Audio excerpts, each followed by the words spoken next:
So where were you born? In Bowling Green, Kentucky. Bowling Green, Kentucky? Mm-hmm. And when did you come to Muncie? I must have been about 5 years old. And you lived in what area of Muncie? Whiteley area? We lived close to the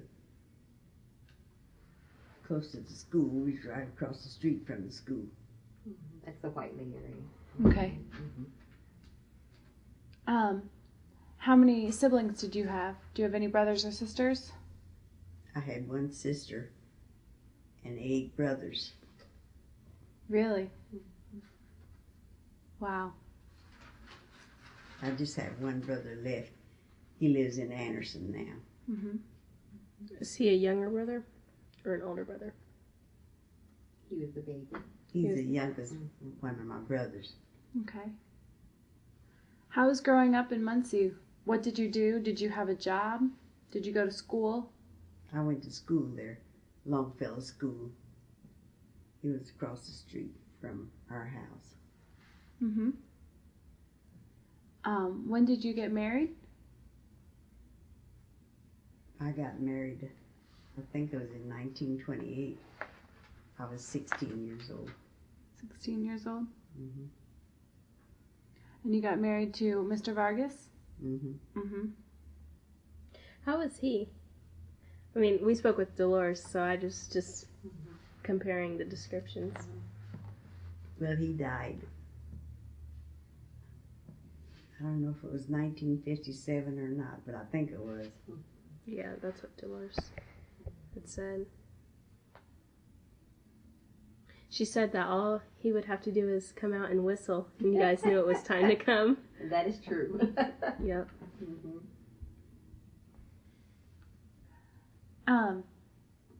What did you and Mr. Vargas do to make a living? He was an automobile mechanic, and I didn't work. I just stayed home. Stayed with the children? Mm-hmm. Dolores talked about a little restaurant thing that you guys had opened or did. Mm-hmm. Was that Mexican John's? Yeah, we had a Mexican way restaurant. Also had a laundry, Mexican way laundry, and then the Mexican way garage. Wow, and that's where he did his automotive work. And you had the laundry and you had the restaurant? Yes. Was it hard, like getting the loans and things to start your businesses? Well, no, he worked and we saved enough money to. It was just an empty ground at first, and we saved enough money to start building a garage, and we didn't have it quite completed. We had all of it done except didn't have any doors on the garage. Mm-hmm. But later on, saved enough money to put garage doors, the kind that went up and down, you know. Mm-hmm. That's neat. And you had 15 children? Mm-hmm. That's And amazing. then later on, I took a boy that wasn't mine. He was 3 months old when I got him. And he lives in Muncie now. Okay. A little Mexican boy named Pancho. Mm-hmm. And he lives in Muncie? Mm-hmm. And she had a child the same age as him, so it was like having twins. Mm-hmm. But my father was a Mexican, and so when whoever the man was that brought him through Muncie wanted someone to take him, so my father felt obligated to, you know what I mean? He felt like he should Mm-hmm. take him to raise him, so she raised him. And like through school, like raised on. So it's like your brother. Yeah. Everything was 3 months old. Mm-hmm. And my sister was 3 months old, so it was like having a set of twins. Yeah. Wow. And that's not include. So that does that make that 16 children then? Like including that, or was it 15 That's including? 15 included. Oh, okay. We had 15, Mom, and one died. The first one, Margarita. She was 3 months old when she died. Okay. That's you noticed that. And then when she got Pancho, he was 3 months. Mm-hmm. That's interesting. So there's 11 girls and 4 boys. Wow. How How was living in Muncie? Was it difficult? Well, not really. But my father worked in a factory. And so when the weather got cold like it is now, it was kind of hard for him because his shoes wasn't sufficient, for the weather. Mm-hmm. Do you know what factory he worked in? Ball Brothers Factory. Ball Brothers Factory. Mm-hmm. What was your father's name? Eugene Mm-hmm. Williams. Did your mother work? No, my mother didn't work. She just stayed home and took care of us. Okay. Did your children have to have jobs when they were growing up? Or did they work around the house? They just worked around the house. Mm-hmm. He just gave them something to do that day. And when he got home at 6 o'clock in the evening, it better be done, or they would get a whipping. Mm-hmm. And it was said, was it your husband that helped the Dolores build their barbershop? Is that right? Yeah. Mm-hmm. Yes. Mm-hmm. Okay. That's neat.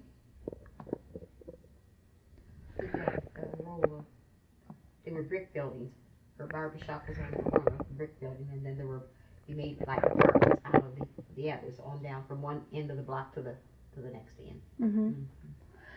So he was a man of all trades, Yes. did everything. Yeah. Mm-hmm. That's neat. This is on the business aspect, but I asked Dolores this also because it just strikes me with curiosity. But was it any different growing up being half African American, half Mexican, like as far as at school? I think to me it was very difficult because we were considered as like half breeds. That's what they said, and so in school it made quite a bit of difference, It's about like it is now. It hasn't changed that much, Right. I guess in a small area like Whiteley was, people were pretty not pretty tight. But when you went off to school, it was a little bit different. Mm-hmm. So things haven't changed too much from then to now. Yeah. We were speaking with Rosemary, and she was saying how Dolores used to stick up for her. Mm-hmm. So they would pick on her because she, being biracial and also living with the Balls. Right. I just always ask that question. Mm-hmm. Mm-hmm. And Dolores was the oldest and the Mhm. meanest. And the littlest, Yeah. Because she always my father always taught us to look out after one another, And that's why Mom was here with me. He always said, look, take care of your mother. Mm-hmm. Not knowing that when I was a little girl that it would grow up to be, be like it is. But. Mm-hmm. As the business aspect in Muncie, was it difficult, would you say, to get jobs as African Americans in Muncie? Well, in a way it was. Because if you didn't have a trade or something, you couldn't just exactly just walk out, and somebody just hand you a job. It was hard to get on at factories sometimes. Mm-hmm. Well, they usually had their quota of men, that knew that they was come in sometimes. And because my father used to work 24-hour shifts sometimes, he'd come in and wouldn't have much time to rest. And so he would just sleep a little while he was at the factory, and then have to get up and start all over again. It's incredible. What was called a good job during your time? A private business or working in the factories? Well, a good job would have been like if you didn't have much to do, Okay. Like sometimes just cutting grass or something like that. Mm-hmm.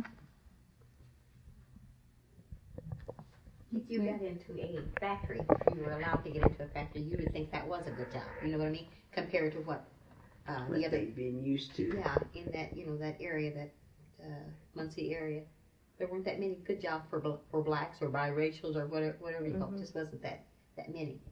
I think 30 years ago, my sister got into a factory, And of course, she's about 55 now. She's got her 30 years in, but I mean, it was just rare if you got into a factory.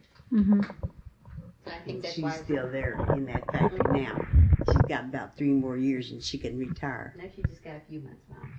She can retire. And was it usual that you would have to kind of have a connection to get into the factory? Yeah. I think then they would put maybe 1 or 2 black or biracial in a job, to say that they had their quota or that they were treating everybody Or alike. equal. You know? Mm-hmm. So they had their quota of black people. Mm-hmm.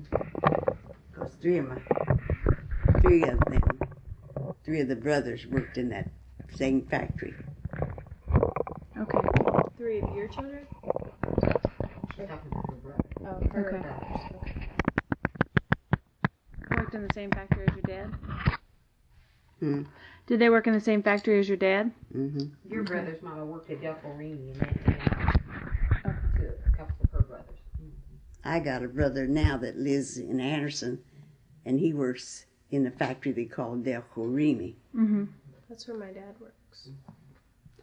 Well, he's not in Anderson anymore. He transferred, but it's still looked as a good job now. Mm-hmm. Hasn't changed. Why did you leave Muncie? Well, I met and married Okay. my husband, but the majority of my family is still Mm-hmm. in Muncie. We have 2 or 3 of them in Indianapolis. So it's because we married somebody that that did not live Mm-hmm. there. Job-wise, I would not want to stay there for because there just really wasn't that many jobs Mm-hmm. to be had. Still is not. You have children? Mm-hmm. May I ask how old they are? Yeah. I wasn't thinking about that. I had 3, and the oldest one is 38.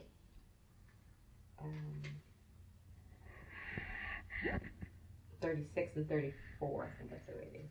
Did you raise them? I guess I could ask you this question too, but did you raise your children to get a higher education and to leave Muncie for better opportunity, or did you raise them just to, do what they would want to do? Well, my children, we didn't live in Muncie. We lived in Indianapolis. Okay, my children were born and raised in Indianapolis. And yes, I wanted, higher education for them.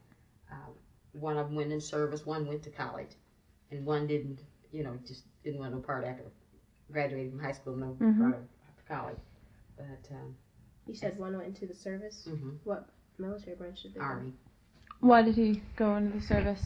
Like all young boys, they want when they leave home and graduate from high school, he was ready to see the world, as they call it. That was his first, his choice of wanting to go into the service. Did he stay in the service or just serve a couple years? Just serve a couple years. Mm-hmm. Muncie, it just never seemed like there was any opportunity there. Anything, so that's what most people did. They grow up and leave Muncie. Except maybe like my older sister Nashua, she just went into business like my dad. My dad, she was a barber. Her husband's a barber, her son's a barber, like that. But it's just, just wasn't much there too. Mm-hmm. I could go back now. That's because I'm older, and I'm not really looking for anything that's really exciting. Right. But at that time, that's what everybody thought. We want to leave here because there's nothing going on in this town. Mm-hmm. Did you experience a lot of problems in Muncie with racial discrimination In the job field? in jobs or in school? A little bit. A little bit. Yeah. Mm-hmm. Things always seemed there was your side, as far as I'm concerned. Your side, you lived over here and they lived over there. That's the way it was. Mm-hmm. Mm-hmm. That's just the way that it was. Mm-hmm. I guess as far as your husband's jobs, did he service the Whiteley community or was it more the whole Muncie community? Mostly the whole Muncie community. With his automobile? Mm-hmm. Mm-hmm. Fixing people's cars, He was a good mechanic. That's good. But I had a son that was a better mechanic than him, but he's dead now. Uh-huh. But he was a better mechanic than him. Well, I meant he could fix cars. He was younger, see, and his mind was quicker. Mm-hmm. So he could tell by the sound of the engine whether it was running right or not without having to take it apart. Mm-hmm. What did most of your children do for jobs? Did they go to school or did they go find work elsewhere? They went to school, but each one of them had something to do before he went to school. Mm-hmm. If it was just rake the grass in the summertime or shovel snow in the wintertime. Mm-hmm. Kept a busy household with so many children. Well, the house wasn't very big that we lived in, Mm-hmm. and we stayed there until later on. My sister had married a man that had a house, and her husband died, and so we went to live in that house. Mm-hmm. And that house is there in Muncie now. Did you raise your children? I mean, it's kind of the same question I asked her, but did you raise your children to get an education and to leave Muncie, or did you want them to stay? Or did you? Well, really, after my first husband died, I realized that I needed somebody to help me take care of the rest of the kids. Mm-hmm. And when he died, there was 7 of them left. So then I married a man that came from Mississippi. And he had a sister living in Indianapolis. So he came to stay with her. But I didn't know that one of my sons that learned how to work on cars had worked on her car before, so she wouldn't let nobody else work on it but him. Mm-hmm. He's still living too, but he still lives in Indianapolis. Okay. What did your second husband do for work? He drove a truck for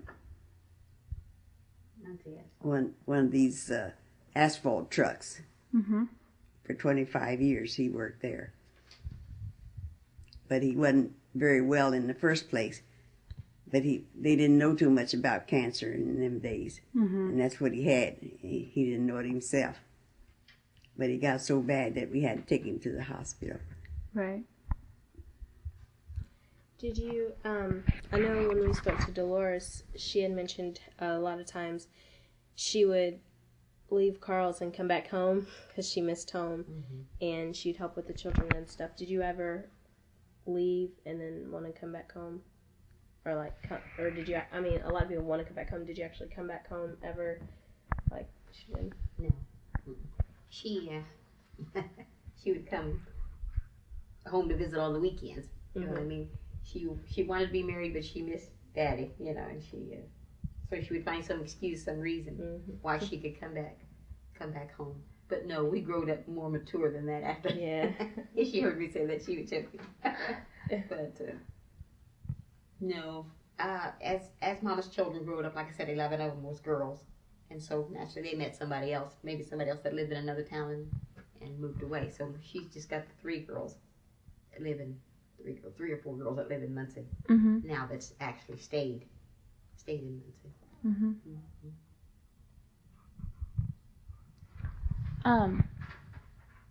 Can either of you think of any problems or, I guess, issues that arose with people finding jobs in Muncie? Probably 50 years ago, 30 years ago.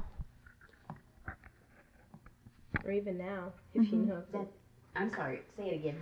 I guess any issues or anything, themes that people have with finding jobs, like where they work or how they get their job, or if they have problems getting jobs in Muncie, either 50 years ago or now, or... It's probably a little bit better now, you know, for them to find work if they really want to work, you know.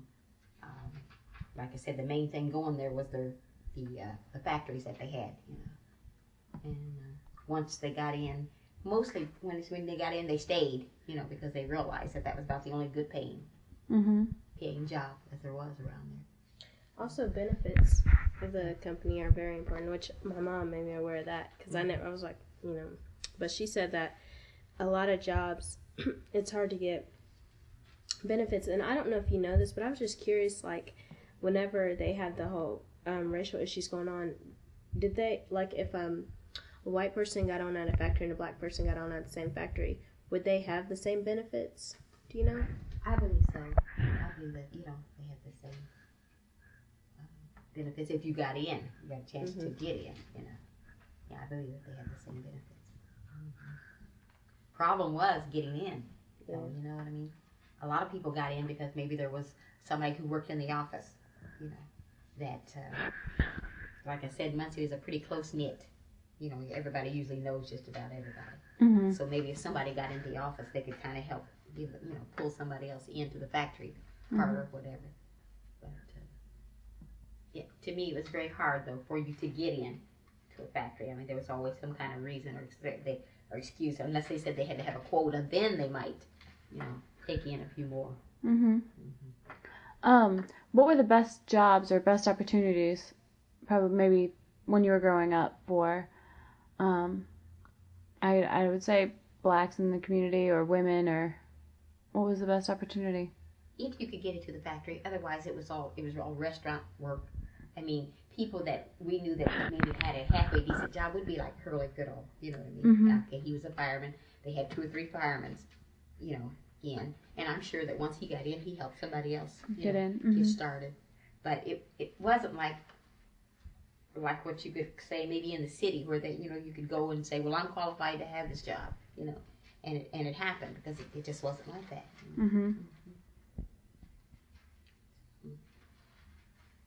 So the next step that you wanted for your children was education. To go to school was important. And I would not care whether they stayed in Muncie or not. You know what I'm saying? Because it just didn't seem like it had that much opportunity. The city seemed like it had more to offer. Indianapolis or somewhere, Atlanta, something like that. But not. I love Atlanta. What do your children do today? One boy lives in Atlanta. He wants to be a singer, and he's been trying about several years. A good singer, but it's difficult. Getting the right break is the thing, because he really can sing. I've heard so many that can't, still, and really can sing. One lives in Seattle, and my girl lives in Indianapolis. Okay, so they're all over. That's neat though. Why did he choose Atlanta to try to get a record deal, like with L.A. Reid and all that going on there? Yeah. Is that what he's looking at? Well, him and another guy that he went to college with, they produce music or something like that. They got all the machines stuff where they write and produce. And so they have their own studio? Yeah.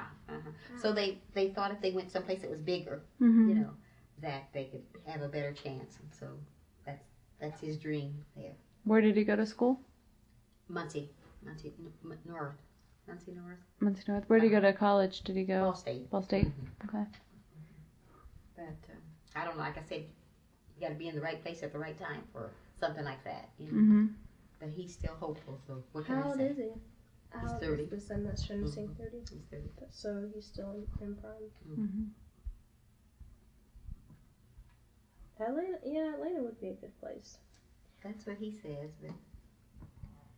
But then it's so hard because of competition, because it's so big and everybody wants to. Maybe you should go to like Nashville or something that's big for country, and then he can get known for something else because he brings a different genre of music. Does he sing R&B? It's kind of subject. Sorry, I was just curious. And what do your other children do in Seattle and Indianapolis? My boy was in construction in Seattle. And then in Indianapolis, she just worked at a regular job. Yeah. You're proud of your children, huh? Yep. So many of them. Your husband with his business, did he ever have any difficulties opening it, or did he just work really hard to save the money? He didn't have too hard a time. Just working, you know, was a good provider. Mm-hmm. Nanny always had an idea for making $1. Reinhardt, that's where she got that from. Her too. If there's $1 to be made, she can make it. She's a hard worker. Mm-hmm. And she's been in the beauty business for, the last 50 years? Yes. Uh-huh. And that's where my dad was. He could save money and figure out ways how to make money. Like I said, he had the garage, the restaurant. They weren't anything big like what you see now, but I mean, in the neighborhood, kids could come there and dance. His restaurant. Yeah, that's what they said. With the teenagers. They had the lighted street dance. I think Basketball Dolores was court telling us. Yeah, I had a platform too with the light on. Mm-hmm. I can remember my dad. I liked to dance too, see, but I wasn't old enough to really get out there with the teenagers. Mm-hmm. And so he put a hook on the inside of the door because we had the restaurant and we lived behind the restaurant.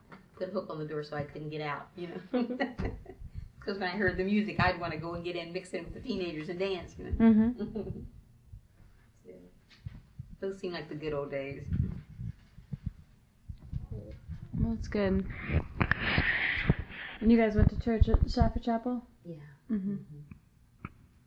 All of our life. Mm-hmm. That's neat. What did you guys do for fun usually? Well, like I said, there wasn't that much, much to do outside of church. Then my dad had the restaurant there and the dance, and then when I came along, my dad had died then. So I was 14 when he died. Okay. So there still wasn't much to do. You couldn't really go and mix over on the other side of town. You know what I'm saying? We didn't have places where teenagers could go, so kind of just each other's house, something like that. Mm-hmm. Maybe somebody would put up a place that didn't last long, a place where the teenagers could go and dance, But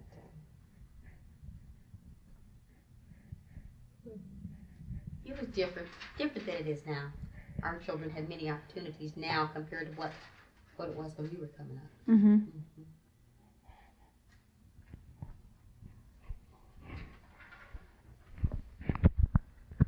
Do you have some other questions? I'm trying to think. I can't think of anything. We have it. This mid-city, is that what you call it? Middletown? Middletown. Other side of Middletown? Mm-hmm. Is it something that's like started back way years ago and then you're coming up to the future? Is that right? I'm not sure if you're familiar with the Lynd study on Middletown. It's a book that they had wrote they wrote a series of books now, and they studied Muncie, but they purposely left out the African American community. It was written originally in the 1920s. No. And so we're filling in those holes, and like now it's called The Other Side of Middletown, and we're doing contemporary as well as. Right now we're just in the process of gathering a lot of information, finding commonality in the conversations, and I think that if there's commonality in all these different conversations, it must be important. And so we're just gathering all this information, and we're going to produce a book, and we're writing a chapter on the business aspect of Muncie. So there's 6 groups total. They do religion, education, community activities, which Curly, of course, is a big part of. Business, leisure, and raising a family. Yeah, making a. Were you guys familiar with Greg Williams when he came there too? I read I haven't read it. The color line? The color line. Color line. Life on the color line. His father was Mom's cousin. Oh, really? That was her maiden name, Williams. Dolores, his name is it Buster. Buster, yeah. Buster. Those kids are hard times because they looked white, but yet, they had a real hard life. So it's great to see him, right, I guess, at one time, was he a dean of the... Ohio State Law School. Yeah, okay. Dolores and Carl are our community advisors for this project. So everything we do, we refer back to them. I see. Dolores. It's interesting. I like speaking with her. Yeah. Dolores, she's a little feisty. She's so nice. He is. Don't let her hear that tape, because then she'll be like, what? Did she say that? Okay. No, she's nice, though. So you knew Gregory Williams and Buster Williams? They're related to you? Yeah. Okay. They grew up near where you lived? Mm-hmm.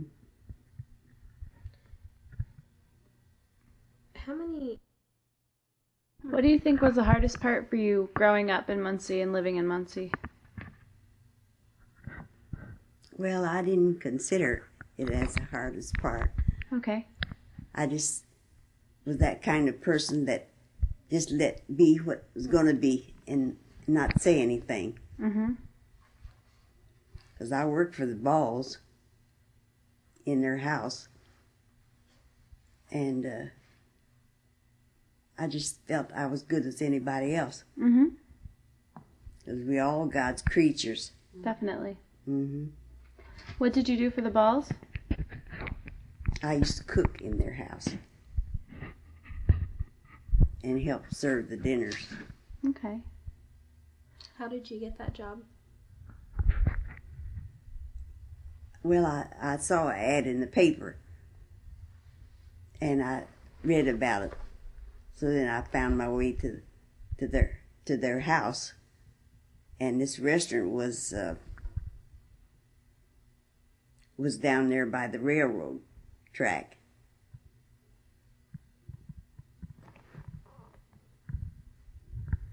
He worked in there at one time,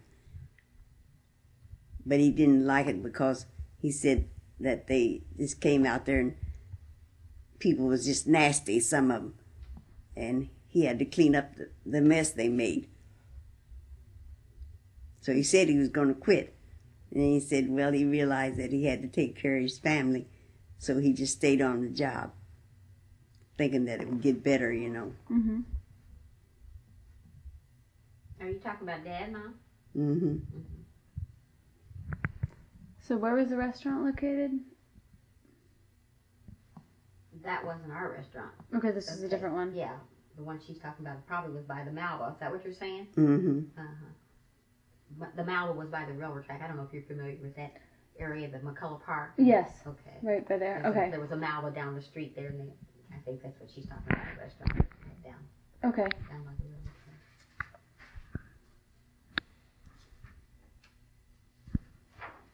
Did you ever work in the restaurant that your husband had? Was that a family? Mm-hmm. Mm-hmm. Mm-hmm. I did the cooking. Okay. And then people wasn't used to Mexican food, so I used to fix that sometimes, like Spanish rice and stuff like that. Mm-hmm. Did you say you had a laundry? Was it like a laundry mat where people came into the laundry? Yeah, we had a laundry there. We did the laundry. The girls was big enough to work in it then. Mm-hmm. And we bought a Kenmore washer and dryer. And that's the way we started out. That's how we had the They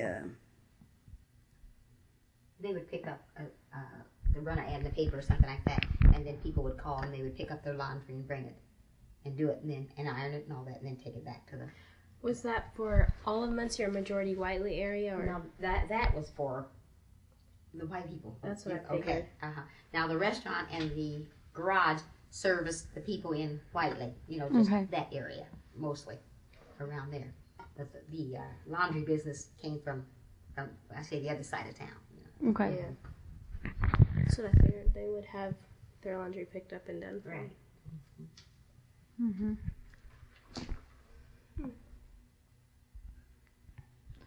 Seems like you worked very hard.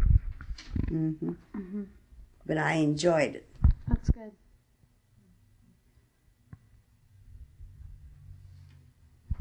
So at one time you had all three businesses going, and all the kids were helping out at each one and going to school? Mm-hmm.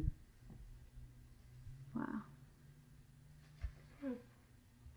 Did you ever take any time off or take any vacations or go anywhere? I didn't go any place much. Nope. Just to church. Church, uh-huh.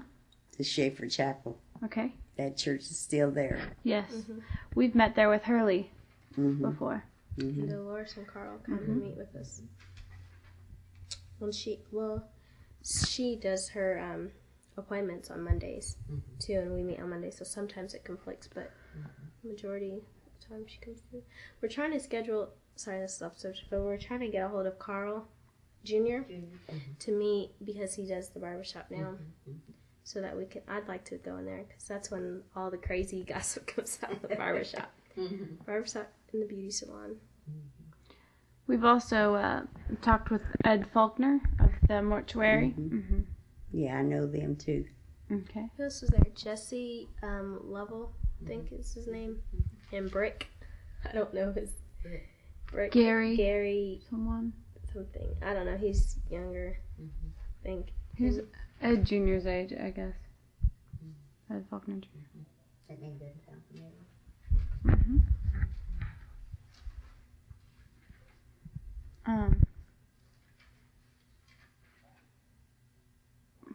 Other issues can you... Do you have anything that like you would want included? Because I mean, we're just trying to get Muncie's voice heard, you know, in this book, and so I was just curious if you know of anything as far as business goes. No. Did your dad mainly, for his businesses and everything, did he use bank funds, or did he run basically everything, you know, through himself and save for himself, or did he... Yes, because I don't think they were giving bank funds out to minorities then. You know, That's what I was going to ask. Yes. Because, I'm sorry to cut you off, like, I was just wondering if it was just, because they don't mention Hispanic population at all, and it's, like, I don't hear anything about it in Muncie. And so I was just wondering if they were discriminatory towards just African American, from blacks, or just all minorities. Because I was going to ask that. I figured since he was working to save for himself and, well, for his family, I should say. Yeah, I believe then at that time, bank loan was probably unheard of for them. You know what I'm saying? And so it was money that he had saved, saved himself. Do you know how your dad came to Muncie? Why? I don't know. My father is from Laredo, Texas. How he ended up coming to Muncie, what his purpose was, I really don't know. What would bring him that far, to there. But, after meeting my mom, well then, and she was young. And how my dad was, he was about 21, and then they married, naturally he stayed. But I never learned why he came that far. Right. Because Dolores mentioned he would go back sometimes to visit family. He was an only child. Okay. And a spoiled one. His family, he was spoiled. And every so often, every 6 months or so, he would get homesick and go back. It's a long ways.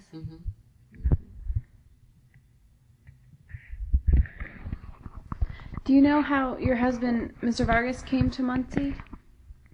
Well, I guess in them days, they used to...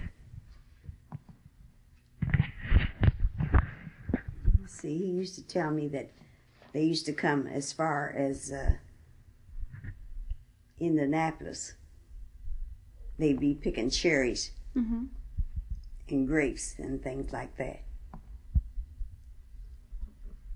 And that sometimes they would be hungry. And instead of picking the cherries and putting them in the bucket, they was eating them. And I think they made him sick, So he got so, later on, he couldn't stand the sight of grapes and things like that. Yeah.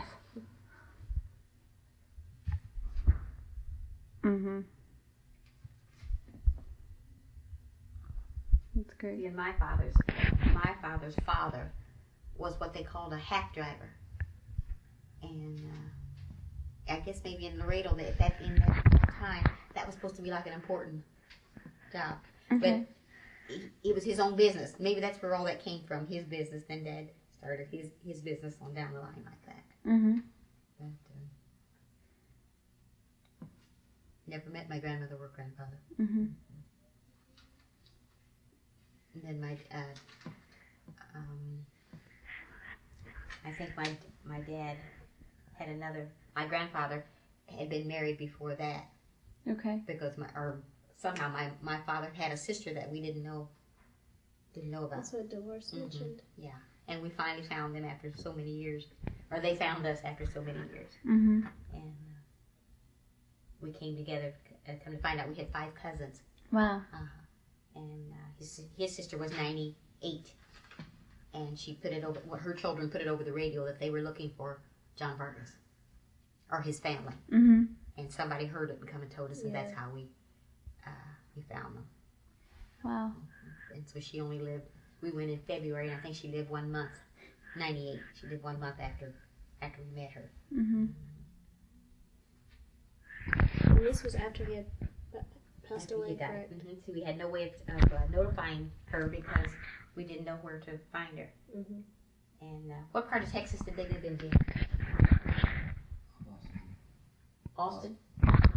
But we didn't know how to, locate. We knew what her name was, but we didn't know how. Mhm. And I used to wonder. I was just a kid, 14, and I thought, how will she ever know that he's gone? Yeah. And never dreaming that in years to come, that we would come together.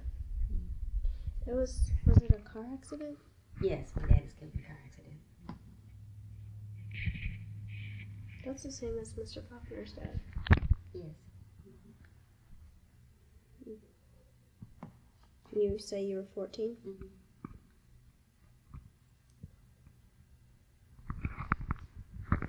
It's difficult, but it seems like your dad was a very, very persevering and just really determined to make a living. Mm-hmm. Mm-hmm. And it seemed like most minorities had to be very strong-willed to be able to have their own business. Yes. Mm-hmm.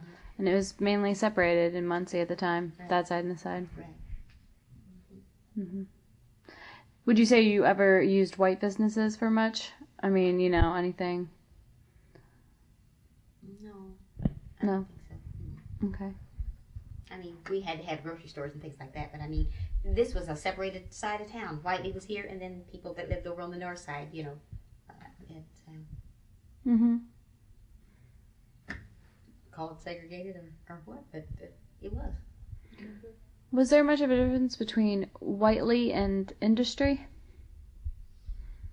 Not too much. It was about the same. It's just that more blacks lived over in in the industry, and but still everybody was close. If you ask me that side of town in Whiteley, they kind of hung together because they knew that they had to in order Mm-hmm. to make it. Okay. Mm-hmm. So you either lived on that side or that. You didn't live north. You know what Right. I'm saying? You either lived in Whiteley or you lived in the industry. Okay. So in later years, people began to move. I mean, like Miss Reinhardt moved out by the airport and things like that. She didn't see much of it. Right. Not like you do in the city. The city's got everybody in there. Mm-hmm. Mm-hmm. Miss Dolores was talking about, she always mentions her their trouble getting their loan Yeah. for their You house. Tell me about that. Yeah. Mm-hmm. But now they finally got it. It's interesting. But I can see from both of you describing how your father is, I can see his characteristics in her just from knowing her and having that conversation as far as her business goes and everything. I can remember that when we moved to Muncie. We moved to Muncie for a while. And we were going to buy her house.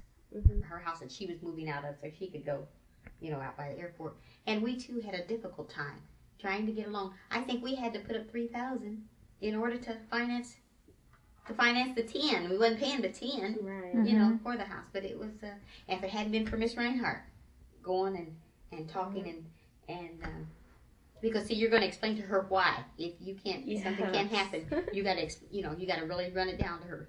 Mm-hmm. So after she went and talked to him and wanting to know why was the reason of this and that, and then we finally got it. And it was a nice house, old house, but a very nice one, And they claimed because the staircase was closed. They had a staircase because she was gonna. I think she had it as a duplex, top and bottom. And the reason why we had to have so much money was because the staircase was closed. The only thing that kept you from going up the staircase was just one piece of like plywood or something, which could be taken down very easily. But they said that was the reason until we got that open. Then they would return the money. But it was a mess, It was, Mm-hmm. Mm-hmm. So they put a hassle out. Oh yeah. Would you say you ran into any of that in Marion or anywhere? Or you said you lived in Indianapolis as well? I don't think Indianapolis was like that. Indianapolis was pretty open, and there people worked in a lot of different places, RCA, and things were kind of booming there. Uh-huh. And if you really wanted the opportunity, you could, So, I think Indianapolis. I live in Indianapolis. I think it's a good place. as far as diversity and integration, interracial relationships, not like intimately, but just on a business aspect, I think aren't to the best that they could be, but I think that they're a lot better off in some places. And see, I lived in Greenwood, and I don't think they had any blacks in Greenwood at that time. Right. You know? It's prospering now. They do. It's like I've been there lately, and it's like, what are you doing over here? Yeah. But it's nice. But you could if you chose to. You know what I'm saying? You could. Right. And I wouldn't say the same about Muncie. Mm-mm.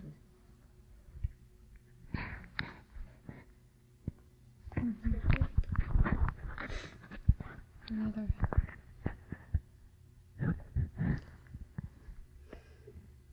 Can't think of anything. Do you have any other particular memories or anything you'd like to share with us about living in Muncie or business or anything? No. Okay. Sounds good. Well, we thank you for your time. Yes, both of All right. Both of you go to Ball State? Yes. Things are probably so much different now when you know, now for you that is. It's funny you say that. We can Stop it.